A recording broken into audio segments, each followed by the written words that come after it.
the talk is named Food Security in the Changing Time.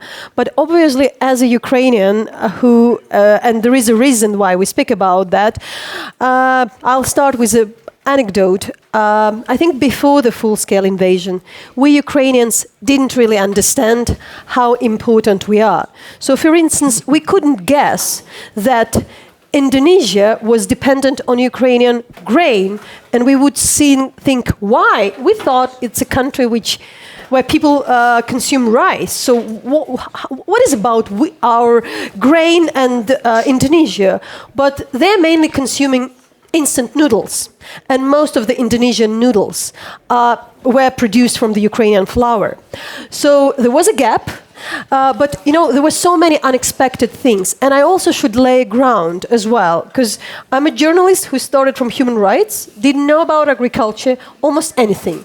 But now we have to know, because that's life, that the reason why Ukraine is so important for the world with the food, being one of the leading producers and importers, it's also because of the very, very unique geographical place where the farms and the harvest is just near the ports. There are a lot of countries which produce grain, but it was the cheapest because you do not pay for the transportation. So when the ports of Mykolaiv and Odessa were blocked, when we couldn't export, there was this huge discussion that for almost a year, we couldn't ship, and there was all concerns about food supply, about security. But we are 3 years, more than 3 years since then, almost 3 years since then. And very early at that stage, the people, when we had a chance to come with the African journalists to the ports in Mykolaiv to talk to the Ukrainian farmers, producers, traders, they warned us, said, for the first year, all our talks about shipment, transportation, unblocking the ports. But that's not at heart of the issue. Ukrainian fields are mined, there is a warfare there, and it's just not profitable any longer for our farmers to produce it if we don't do something. So my general question, Ms. Dagash-Kamara, would be rather than are we moving from this understanding that in order to have food security, it's not about a deal brokered by whoever. It's not about opening and sending that many ships, because it's really about also supporting the farmers in Ukraine, making them producing that grain, making all the global operation. Because wherever you do, there won't be other places in the world where the farms are so close to the ports. There are some systematic issues. So I wonder, is it changing? Is there any perspective changing that it's really about stopping the conflict, making the people work, maybe helping those farmers on the ground, rather than being focused on negotiations, talks, and how we ship something which might not be in a couple of years? That would be kind of a long anecdote to start, but I thought I laid a bit of ground as not a professional and not a specialist into something I didn't know a couple of years ago. What's fascinating in what you said is in 2022, I was based in the Horn of Africa. Oh. And we had a massive drought that affected Somalia, Ethiopia, and Kenya. And we were in absolute panic because a lot of these countries became a lot more vulnerable because we couldn't get grain into them. And the countries themselves were also bringing grain in from Ukraine in massive quantities for their own food security before the drought. And then the drought hit. So I think in many ways it's been extremely clear to everyone how Ukraine is so central to the entire global food system. I don't think that's in dispute.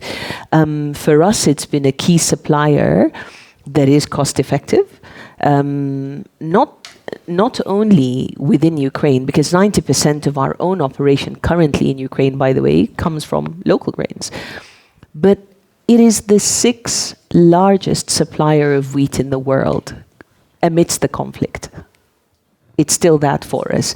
And we still are able to move massive quantities of wheat and other commodities into the rest of the world. I think I agree with you that we cannot afford Ukrainian farmers not continuing to operate, because if they fall into the negative habits and fall into more cash crops, the entire world is affected. Our entire supply chain also that feeds into that. We take grain from Ukraine into Syria today. We take grain from Ukraine into Yemen. We take grain from Ukraine into East Africa. So for us, it's fundamental in our supply chain. And 50%, I think, of sunflower oil comes from Ukraine. So we do need to keep the fields clear. We need to make sure that the farmers continue to farm, because it isn't just about you. It's about the rest of the world. Yeah, I also would like to start with an anecdote. When I started to cover the full-scale invasion, this war, at the beginning I went with an army unit to the east of Ukraine, and they showed me how Russia threw bombs on the fields and burned them down. And I was wondering, why do they do this? And the soldiers said, this is a target for Russia, because they want to hinder not only our farmers to work on the fields, but also to destroy these fields long term. Very interesting.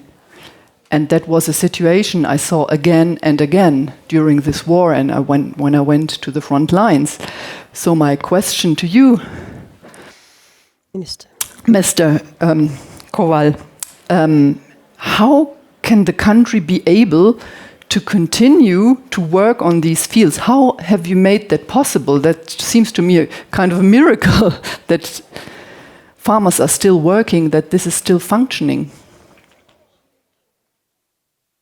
My friends, I will probably send you a message that you are aware of previously, but it is important that you deeply comprehend it. The history of Ukrainian people, of course, is has lasted for thousands of years, and the only year when Ukrainians have missed the sowing campaign and could not gather crops was in 1933, 1932-33, when the occupational Soviet power did not allow to do this, and we lost 10 million people. After this, the DNA of every Ukrainian has the understanding that we will never stop, that we will sow and gather every year, because the survival of our country depends on this. This is a unique case when we do not only plow and sow, but together with the World Food Programme, with the international organization, and with our European partners, are delivering food to the world. Have you seen the case when the country at war, which urgently needs help for itself, still goes to the field, gathers crops, packs it, and sends to the countries that need its help? Several weeks ago, I was in Syria, I was in Lebanon, and I saw what war is bringing to a country. Over 14 years, they have totally destroyed the infrastructure, and they can only cultivate several hundred thousand of hectares. So the question is, if the situation is complicated there, we have to be there.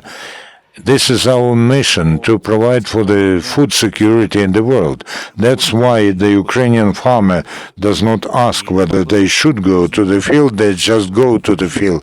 And this is very important, to demine these lands and to include them back into the economic turnover, because 1 hectare of Ukrainian land means 18 people in the world saved from famine.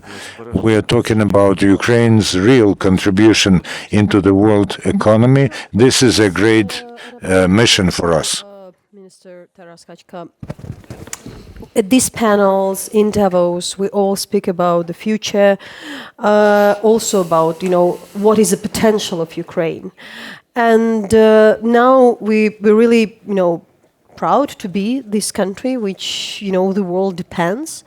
But for us as Ukrainians, it's always, it's not good when your country is known for being those moving the raw material expert. We want to move to value-added products. And this experience we have today, how we can transform it? Are you working on how we move? What is the transition from this raw material expert to value-added products? And how we can contribute to the more sustainable, environmentally friendly food system in the world that, not just we are good because we have this grain and it's there, but we bring our brains and what we learn to the world to make it safer, to make this food supply chain and security more sustainable in the long run. Can we add on that and help with that? Yes, we can. Yeah. This motto is not popular for several years, but we definitely can. I think that first of all, let's be clear that the problem of food security is not a problem of people who are starving from hunger. So it could be a problem of this village if suddenly it is blocked. I think that there was a really good theater drama on situation like this when we have a lot of rich people with a lot of gadgets but nothing to eat, and this is immediate non-elastic problem. So you need food here and now. So that's why I think that, and as well it's not only about wheat, it's about sunflower oil, it's about different other oils, it's about animal production, meat production as well. And for example, what we see is that the EU itself is one of the biggest food system, most developed food system, let's say exporting the really good quality products around the globe. It is based on the foundation that Ukraine supplies corn, and it's what used to be a joke that Spanish jamon is made from Ukrainian corn. It's really true. It's like really explanation how the supply chain works. So that's why I think that first of all, any development of food security, so any developments with food security are really related to the stability of operation. So that this is very boring stuff, that you have millions of tons of one product, shipment, railway, etc. So it was boring before the war, yeah. So that we just discovered it when it was crisis, and this system should function quite stable. It should be it should work globally because it's about Africa, it's about China. When in 2022 our Black Sea Grain Initiative operated under brokering of the United Nations and Turkey, so that year, so the biggest consumer for the Black Sea Grain Initiative corridor was China, and the quarter of all import of corn to China that year, 2022 was from Ukraine. So that it means that even for China, the distant country, the food security also depends from supply from Ukraine. So that's why I think that the first thing is about climate. Ukraine here has a competitive advantage. So that several competitive advantages. First is that we are luckily maybe less impacted by climate change in terms of agriculture than, for example, continental Europe. So that's why it's something not to be proud of, but better to invest into more sustainability, into irrigation and other stuff.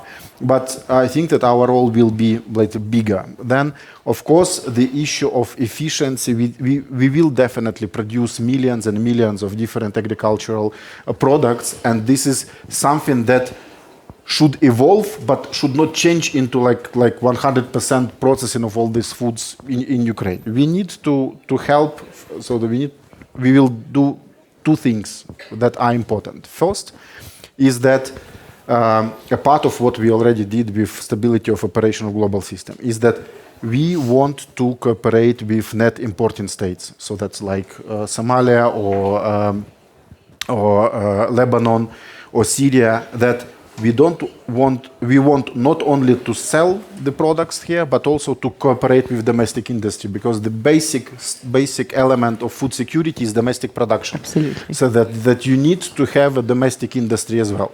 So for example, for Lebanon, we have a situation when Lebanon has no storages. So that's why all their food security is like on the go, so that they get ship and they have bread. If they have no ship arrived with wheat, they have no bread at all, so because of destruction of their silos. So domestic industry, domestic infrastructure should exist, and this is also one of principles of our cooperation.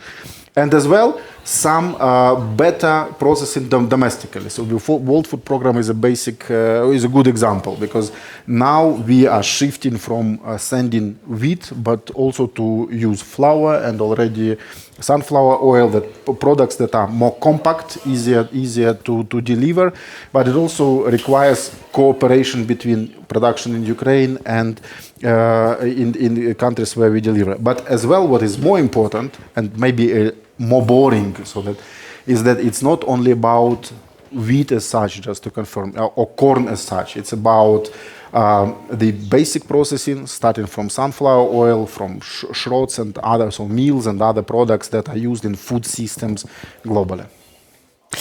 Yeah, I have a question adding to what you were explaining. What we face today is that hunger is a means of war, right? And I mean the worst extreme situation we see in Gaza right now. Is this a bigger challenge for you in the World Food Program, that hunger has become such a strong means of war? My goodness. It was really disheartening at the beginning of this year when we got the figures for 2025, what all our assessments were saying. And they're basically saying that acute hunger is on the rise globally. This year, 343 million people do not know when their next meal will be, or if they will have a meal. And that is up from 309 million last year. So it continues to be on the increase, while resources globally are declining actually to support those who are acutely hungry. So we have a big quandary, and that is why we look for efficiencies in how to operate. We look for localization, to your point. Also because good nutrition comes from local and homegrown initiatives. So we try our best to work with smallholder farmers to restore land, like we do in the Sahel. We've restored 300,000 hectares of land from desert to producing sorghum and millet. We work with many countries in the world to make sure that school meals, all children get a meal so that they are able to even retain their education and become leaders. I think these are fundamental principles in how WFP works, but we also invest in smallholder farmers. We do training, we do market access, we do post-harvest losses, and we support about 1 million of those in 40 countries.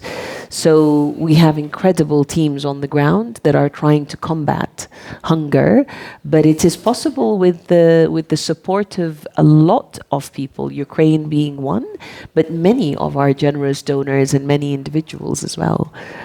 And really, I think it's fantastic to hear you wanting to contribute even more to solving that.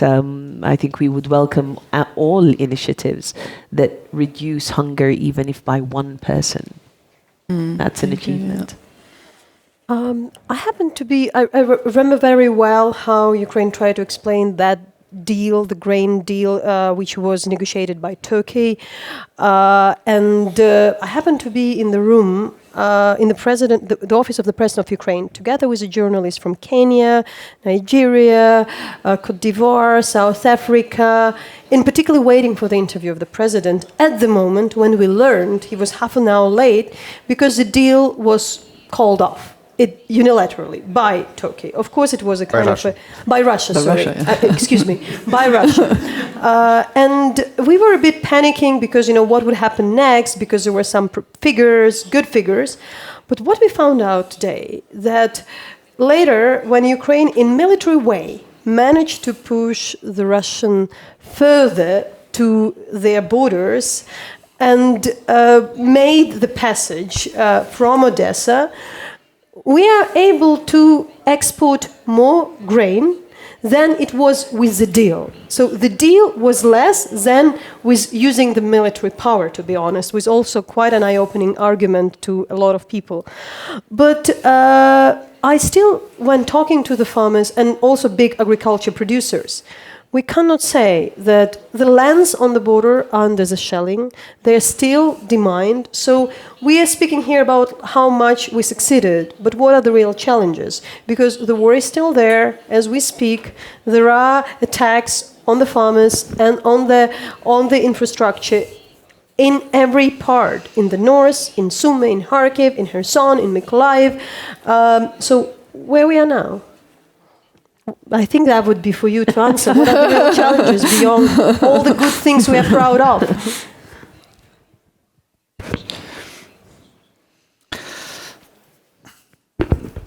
Хороша зброя завжди хороший аргумент. Good weapon is always a good argument, That's thanks to the armed forces of Ukraine that the grain corridor continues to operate, and that's a very good response to any threats from our enemy. So we are thankful to our armed forces. So today we've heard the speech of our president, and he also underscored that our position should be strong, and we are the guarantors of food security. You say that you specialize in human rights. It is a basic human right, a right to life, a right to be free from hunger, and nobody can violate this right. Quite recently, the Berlin Conference of Agrarian Ministers closed in Europe, and everyone condemned the war in Ukraine and any attempts to block the delivery corridors and supply chains when it comes to grain, to food produce. And Ukraine will continue to grow, export grains. We exported 56 million tons last year. This year, we are going to increase these volumes, and I'm very thankful to our colleagues from international financial institutions, everyone who work in this sector. Please pay attention. Unfortunately, Ukrainian agrarian sector is least provided with financial resources. In the agrarian business and economic and banking business, we have lots of ties. I am a banker by my background, so we have only 9% of the support from the international organizations. The USA have 202% of loan to debt. Some other countries have 70%, but we have only 9% of this ratio. So we cannot invest in processing, and the average price of agrarian exports in Ukraine is $315 per ton. For the previous year. So the value added is very little. So we export actually produce 1 ton of corn is based on imported inputs. We import all of the fuel, lubricants, the equipment from Europe.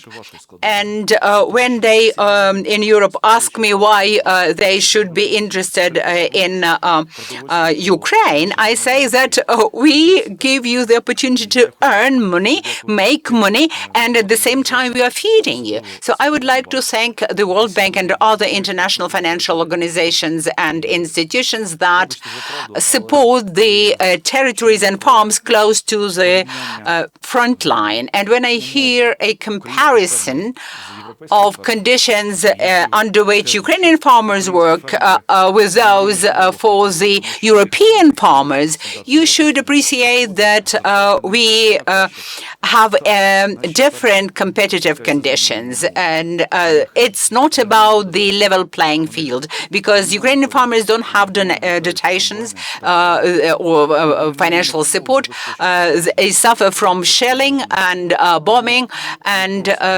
they still contribute to the global food security. So we plead with the international financial institutions to help them with loans or, more importantly, grants, so that farmers in Kherson, Mykolaiv, Kharkiv, Sumy Oblast could use this money to sow and then harvest their grains, their fields.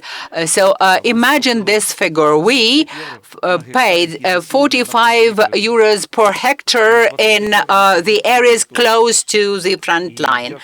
And I'm thankful to the organizations that supported us in that with this financial support. Without it, we would hardly survive. And we do not sit on our hands, we do not despair, because those who work don't despair. This is our slogan of all our agrarians, and we're moving forward. So I would like to draw the attention to something that really was astonishing for me, but also for a lot of people who heard this. I was following the speech of President Zelensky today. I don't know if you all followed it. It was an impressive, I think, stand for Europe and the strength of Europe also that comes from your country. And what was interesting, if we connect it to our subject, is that he announced again that Ukraine will bring food to Syria and will have a strong supply for the Syrian people, which he also sees as a European initiative. My question to you, that's the first time I hear that a country at war does that. Is this PR, or what is behind that? I think first, I think that there is nothing unusual here. So that I think that this is something that is natural for Ukraine, but I think that it's easy to talk about it now. Yeah, so that when we went through maybe darkest hours in our agriculture, I think that first and foremost about military aspect on wheat and food security, what happened and why for us it is important in times of war to support our partners. So that this is the biggest difference between us and Russia. Russia is nominally as well big producer of wheat. So that's, but this is actually was their policy. So that we can send wheat to Syria, or we can send fertilizers to Mali or to other African states, but it will cost you your position in the UN. It will cost you your supporting us, so that supporting Russia in their aggression, etc. So, and their blockage of this Black Sea Grain Initiative, as you mentioned about the fact that Russia actually sabotaged this Black Sea Grain Initiative brokered by Turkey and the UN, was actually also to indicate that we block this trade route in order to spread hunger. So that's why for us, it was important to highlight that for us, the food security is something beyond war. So usually hunger was considered in military law, in humanitarian law, in case of siege. Yeah? So that when there is a siege of city and the enemy cannot actually block supply of food because people will die from hunger. In case of Russia, it was siege of the rest of the world. So it was not only siege of Odessa, yeah, so it was siege of Odessa ports, but the hunger spread in Africa. So that's why for us it was politically absolutely important to indicate that food security should go beyond any military conflict. We cannot use it as a weapon. So that's why for us the initiative Grain from Ukraine was so important from the very beginning. That's why for us the very difficult and delicate brokerage of Black Sea Grain Initiative was important. It was very delicate in 2022. That's why for us it is so important that we have support of our partners in military defense of our seaports, because the freedom of navigation is ensured by military support of our partners, the Netherlands, the United States, the Germany, and also others as well. So this is first part of your question. Second one is a region. So Ukraine was supplier of food to Mediterranean for thousands of years. So it's really so that even antique Athens and antique Sparta, so that they clashed about where to buy wheat. Yeah, so that's from Black Sea, from modern Odessa region, or from North Africa. So that's why before all wars, yeah, so that in Syria and in Lebanon, we used to be a core supplier of food to that region. So that before 2022, we sent to Lebanon the food on the amount of $1 billion. So even this year, it is like $400 million. So that this is something so important for the region that we cannot just neglect it. So that's why it was so important to indicate that it's above the policy, above the politics, that this is the region where we used to supply grain for centuries, and we will continue to do so without any bargaining, without any trade-offs, so that we supply you something for something. No, this political support. You mean, at least for political support. That's why it is so important, and it goes definitely beyond any political calculation. So it's more serious. I think you wanted to add something. Indeed, and I wanted to follow up because, as a Ukrainian, journalist, we saw the world or war correspondents heading to Damascus, and all of a sudden, Ukrainian Minister of Agriculture is in Syria. Not somebody I would expect. So, what was that? You said it was very important. What you saw there? What was the operation on the ground?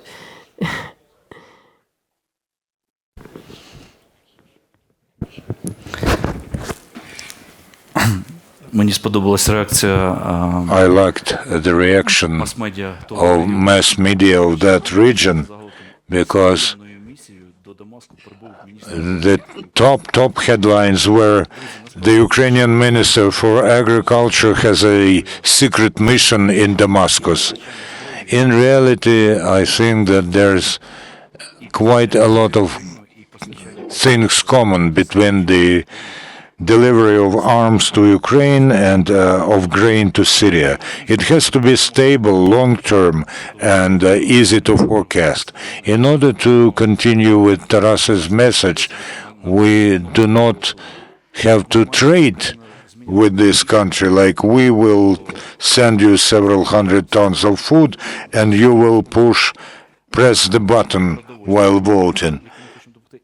There has to be not only food delivered to the country that we want to help, but also technologies. So our next step is delivering technologies from Ukraine to different countries. 60 countries of the world are mined today, and it is Ukrainians' mission to demine them. We will provide for irrigation there with new drone technologies. Ukraine has to be there, not because we want to be different. It's just that we know how to do this. We understand very clearly what is help to Ukraine, how it transformed our agrarian sector, and we have to pass this experience on to other countries and to reach the aim of zero hunger. This is what I wanted to add, and also I would like to say that the next thing is science. You know, and I'm looking at the person. It's not like you're the richest person in this town. It's not today, for sure. But I have here Artem Shevalov, who is from the board of the directors of European Bank for Reconstruction and Development. So on the how to finance and how the finance affect the food security. Yeah. Thank you. And it's a brilliant panel, and thanks for having me contribute as well. Look, yes, funding is absolutely critical, and EBRD, as the largest investor in the Ukrainian economy, is doing its best. The thing is that, and let me start with a caveat, it's not a one-shop show. EBRD alone or World Bank alone or EIB alone will not be able to finance that. For one simple reason, Ukraine is the biggest country on the European continent. It's just the land mass is way too big for any one player to be able to tackle that. Having said that, what EBRD does is supporting local companies, both large agricultural corporates, but also smaller farmers, which we mostly do through the local Ukrainian partner banks. And again, that works amazingly. Let me remind everyone here that Ukraine is one of the very few players globally, one of the very few countries globally who do have large-scale industrial agricultural production. Small farmers or medium-sized farmers, Rania, they're brilliant. It's more about employment and community impact rather than food security. If you want to feed millions, you have to produce industrially. Ukraine is good at that. Again, EBRD will be moving in that direction, but we will need support from other IFIs, and critically, we will need support from private sector creditors. Why I think it would work? Ukraine has, as you know, has recently, in recent years, has finally commoditized its land. So land is now can be owned by farmers, which of course is a major breakthrough from the financial point of view, because if you can use the land as commodity, if you can use the land as a collateral, you can then fund your agribusiness. We are moving in that direction. War, of course, is a major difficulty because, again, you can own the land, you work, you can use it to finance your production, but if there's a chance of a Russian missile landing there, it makes it difficult for a bank to use it as a collateral. That's why, again, the end of war is absolutely essential to us moving forward. Important financial point of focus that we'll be having in the next, unfortunately, many months and probably many years is demining. I think colleagues mentioned that before. EBRD is now working with other financiers, is now working with the Ministry of Economy on some programs where the state is looking to support farmers in funding demining activities on their fields. Here, it is. I'm happy to say that the government is there. The government is chipping in to make this product available for the farmers.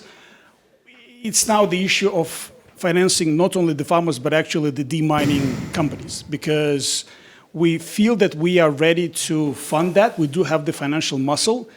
We don't have enough deminers. So again, if there are people in the room who know how to demine agricultural land, you know where to come, not to the EBRD, to the individual farmers and to the government. EBRD will be there to support them.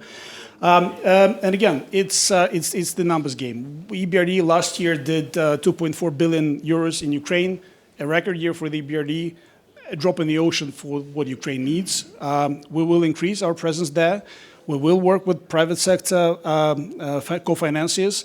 And again, if there are private sector co-financiers in this room, again, please do reach out, and I'm sure we'll find projects together. It won't be right. You passed the mic, but I said, to speak about that without those who really can tell about what they actually lost.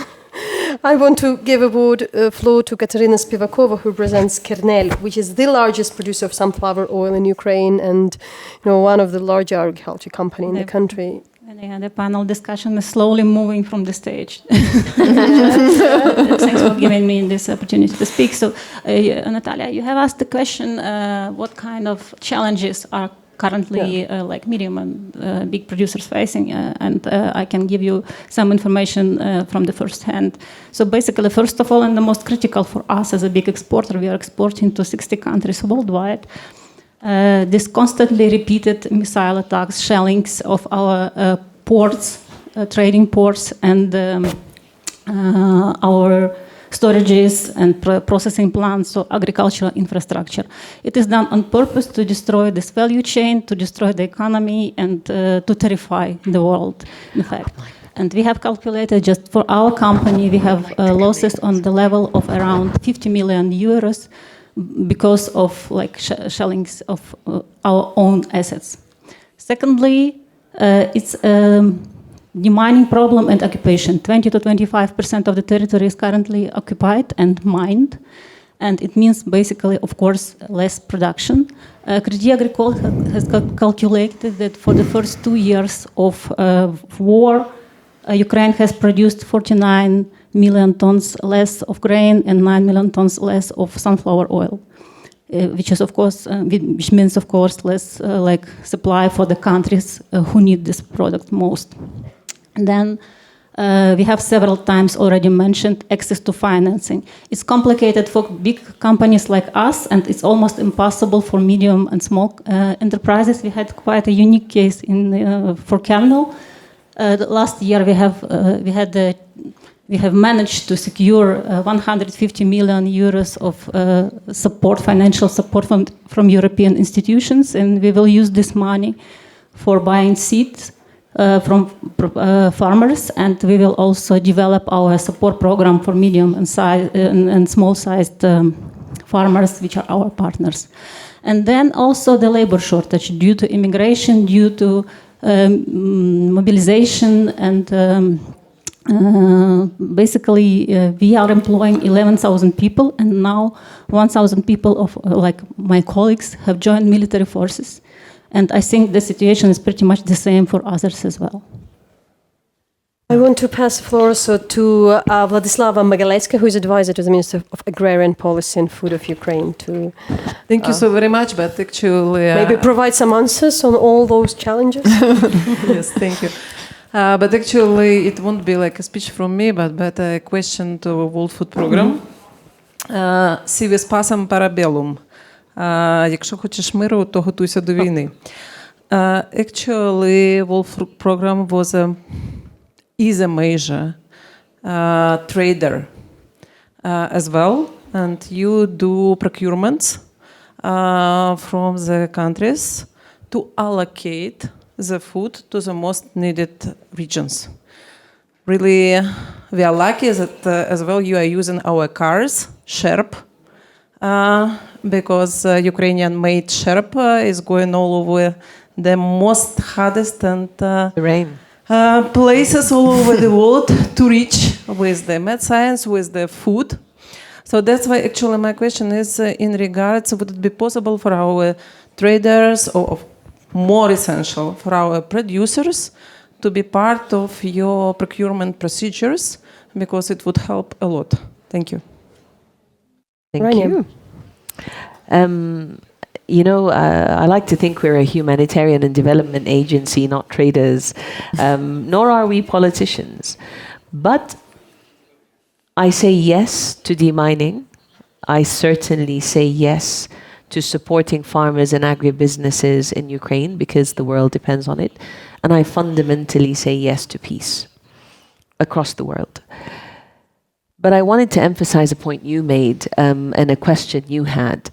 When the Black Sea Grain Initiative was launched, we moved 33 million tons. Of those, 750,000 tons were used for crisis response. So that went to Somalia, that went to Ethiopia, that went to parts of Kenya, that went across the world to West Africa where we needed it. And today, through the grain from Ukraine, we're also, we just got a conversation with Qatar, who want to fund grain from Ukraine for us to take it to Yemen and Syria. And we're in the process of working that out with them.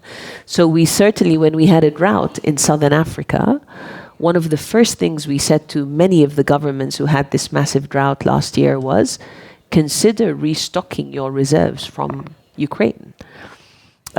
So we certainly act as a strong advocate because we know what Ukraine means to the world. And I think that for us, in the line of work that we do in the humanitarian and development world, is critical. Now, procurement is a massive part of what we do, you are right. We do a lot of local procurement as well as global procurement and regional. And certainly there is a very stringent process on how you can be added into our vendor list, etc. And this is something our team in Ukraine can certainly work with you on to expand, and it would be very welcome. We run these webinars and seminars regularly to bring more vendors on to facilitate the global purchases and procurement. Let me quickly add a question to this, because as a journalist, interesting for me to hear this. Do we maybe have to broaden the picture when it comes to international support and aid? We're very much focused on demining Ukraine, but what does that mean? What impact does that mean for the food supply in the world? That is not a picture that we add to the story, right? So do we need to highlight more the broader picture, the impact that these actions might have? Because that might give the initiative more support, right? Please do. I mean, that's you should do that. That's a big part of what we do. In fact, and a big part of why I'm here also, because I tell such a global narrative to why Ukraine is central to the system. But I think everybody should be telling this story.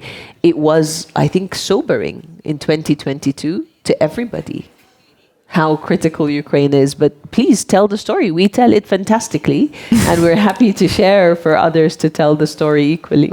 Let me disagree with you. Absolutely here, not. Because I think that's always good. Yeah, disagreement. And I disagree with you actually, but I'll come back. I think that the point where Nataliia started on the fact that about Indonesia and that it was really surprised. So that I think that commodities markets like grains and so that it's basic agricultural products are really boring. Yeah, so they're boring. Yeah. Very boring. And when you А тут я з вами не згоден. No, wait, in English, yeah. So that they're boring to person who doesn't understand where they are. Let's say daily this daily bread, that the core element of Christian prayer, where it comes from. Yeah, and I think that. When you're talking about million tons of corn, it's just like you cannot understand how it works, because million ton is it too big or too small, etc. So and it is good that this topic was boring, because it means that it was a part of commerce. It was a part of daily operation of commerce that works with different investments like kernel that was developed not like in a day. It's not like AI company that can pop up immediately. It's just that you need years of operation in order to develop infrastructure, to understand markets and so on. And it's about figures. It's about something that is not so attractive. So that's why for us we still far from raising awareness about how it works in reality. So that indeed the issue of demining somewhere in Ukraine is an issue of survival of a person somewhere in Somalia. The issue of sharing technologies means less dependence on aggressor. If small farmer in Africa can produce something that can help him to ease his starvation with proper function of world markets, it helps us a lot. As well, the proper function of markets helps World Food Program, because World Food Program is like emergency tool. Yeah, so when markets fail, so that when you need to have literally millions of dollars to send one ship to Somalia and to save people. So that's why I think that what is important for us is to have very good lesson that in reality, there are a lot of things that need to work stable, in peace, with financial institutions, international organizations, and not so, how to say, not so emotional, not so like Netflix series, yes. But, and for me, it will be a success when all these things will once again move out of radars. But for the moment, I think that this is a very good lessons for all our generation, that you just cannot take something for granted. So that if you can easily buy your bread in supermarket, it doesn't mean that it will last for ages without any concerns. We need to be really aware about how it really works and how war somewhere in Ukraine can actually impact your cost of living somewhere in the United States or here in Switzerland as well. There's a point, sorry, you made earlier about smallholder farmers. Not every country has Ukraine status. Smallholder farmers are critical. For us, the majority of these million are women.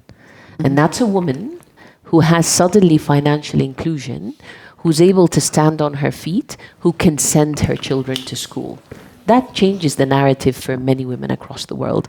And so I think the world needs both, the large commercial sector, which is so critical, but smallholder farmers are, I mean, honestly, you know, we can continue this conversation until midnight after we finish, but it is such a vital part of the food system across the world. Yes. And so you wanted to add? Я чекав, поки хтось помилиться і скаже таку фразу, як щойно Yes, I've been waiting for somebody to make a mistake and say something like our colleague here. That's the greatest myth that we are fighting against. My question is to all of you in this audience. What's the share of large agro holdings in Ukraine? 23%. It's not 70, it's 23%. Large agrarian holdings produce only 23%. And the other part is produced by small farmer holdings. 4 million Ukrainians live in smaller hamlets, and they thus produce something from their small farm. Ukrainian situation is unique in that we have got large corporations, medium-sized farms and small farmer holdings, and like 50 hectares or even 5 hectares. If we look at potatoes, 21 million tons of potatoes are grown in Ukraine per year. 460,000 are produced by large businesses. All the other by babushkas in their, homesteads.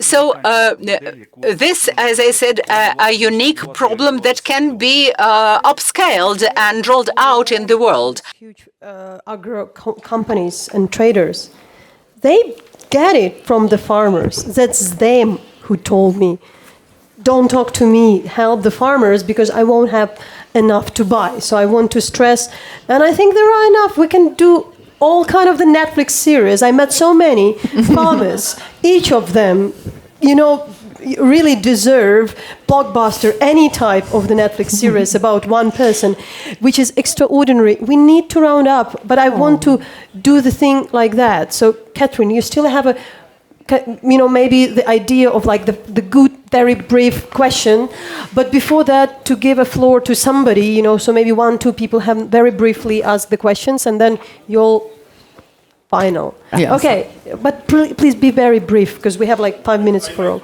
Okay? Це компанія Numopro Holdings SA. I'm from the SA Holding in Switzerland. It's just a coincidence that I'm here, and I would like to thank Mr. Shvilov. Yesterday, the marketologists of EBRD were shooting a video in our fields about our joint work in Ukraine. Thank you, EBRD and Mr. Shvilov. I'm a bit nervous, and when I heard Mr. Kulikov's voice as a translator, I would like to thank all of the interpreters. So we've got the experience of certification with EVDA in the German market and in the Swiss market, and it takes usually 4 to 5 years. So we do need investment in certification, particularly for Ukrainian agrarian startups. They don't have the funds to do so, to undergo certification, to get certificates. So I'm asking this question of Mr. Kachka and representatives of the ministry. We were knocking on your doors, but in vain. Will you respond? What's going on in that? And then, Catherine, you may be final. Yeah, so I think that first of all, this is the point when you know that the food security is getting like topic where you can talk a lot. So that it's indeed the universe for food is important, and then this is the issue of standards and moving up in processing. That you need not only like a product, but also a paper that proves that this product is safe, that this product complies with certain standards and can be used in production of something else. And this is what we are trying to develop in Ukraine. I think that we succeeded in transformation of our food safety agency for 10 years, and we still in the road like for many years in advance on let's say integration of Ukraine into EU food system. First of all, the most complicated food system, but this integration process is also something good because it means that the quality of products that are produced in Ukraine will be better and better with every year. But I think that you know that I think that we are jumping like for many topics. I want to stay on focus on something that in reality when you are talking about the food security, at certain moment it's about big statistics. It's about a lot of procedures and so on. But then at the end, this is about very long road from one particular field somewhere in Ukraine with of small farmer to particular house somewhere in Somalia. So that's what we are trying to do, and we are still far from reaching the final solution here. I think that this is something that we actually went through the crisis of 2022. Now we are more or less stable, but the damage that was done by Russia is in Ukraine for years. The damage that is done for global hunger is for years to overcome. So the situation, it wasn't, and it will require a lot of small, sometimes bureaucratic steps, a lot of efforts in order to fix it. So that's why I think that this is like a starting point for the saga about, let's say, how difficult it is to get bread. Yeah. I would like to close our session with a positive remark, maybe by you, Mr. Koval. How do you see Ukraine in the near future as an agrarian country, a member or future member of European Union? What is let you be positive and optimistic?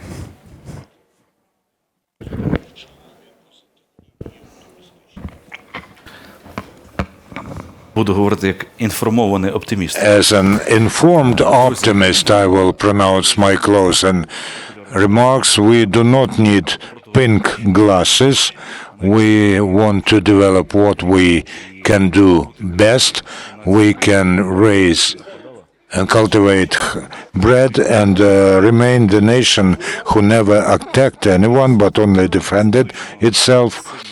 Our future, the future of our agriculture, is discovering and opening the world, and also in persuading Europeans in their awareness that they will be stronger with us.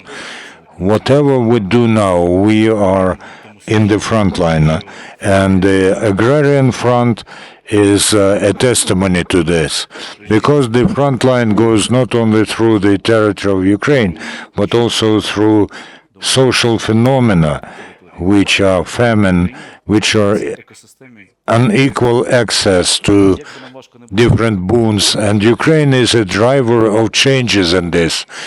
whatever difficulties we meet, whatever difficulties we are faced with, we will go to our fields, we will sow them, we will cultivate and gather the crops.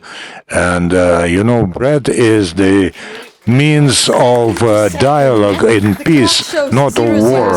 Exactly. Thank you so much, everybody. Well done to you. Thank you.